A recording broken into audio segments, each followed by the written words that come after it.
ከልጅነቴ ጀምሮ ወደ ቸርች ሲሄድ አንዳንድ ነገሮችን ሳደርግ ወደ ትምህርት ቤት ሲሄድ ከጓደኞቼ ጋር ጊዜ ሳሳልፍ የሆነ ነገር ይሰማኝ ነበር ከድሮ ጀምሮ። እሱ ምንድነው? የሆነ ኃይል ከጎኔ ቆሞ እያየኝ እንደሆነ፣ እየመራኝ እንደሆነ፣ መንገድ እያሳየኝ እንደሆነ የሆነ ነገር ሳደርግም ኦር ኃጢአት ስሰራ ከጎኔ ሆኖ እያበረታኝ ወደ ራሱ የሚመልሰኝ ኃይል ከጎኔ እንዳለ ይሰማኝ ነበር። ይሄ እውነት ነው። የሆነ ነገር በህይወቴ ላይ ሲደረግ የሆነ ነገር ሲገጥመኝ ለመልካም ነው ይለኛል ያ ነገር ያ ኃይል ከጎኔ የቆመው ኃይል ማለት ነው። እና አምን ነበር ይሄ ህይወት ሚኒንግለስ እንዳልሆነች እንዲሁ በድንገት እንዳልተወለድኩ አምን ነበር። የሆነ ነገር ከጎኔ እየመራኝ እንደሆነ አምን ነበር፣ ይሰማኝ ነበር። እና አሁን ይበልጥ በእድሜም እየጨመርኩ ስመጣ ግን ይሄ ነገር ኮምፕሊትሊ እውነት እንደሆነ አወቅኩኝ።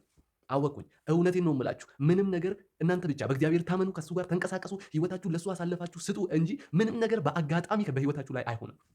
በመለኮት ፕላን ነው፣ በእግዚአብሔር ፕላን ነው። በህይወታችሁ ላይ የሚፈጸም ነገር ካለ በእግዚአብሔር ፕላን ነው።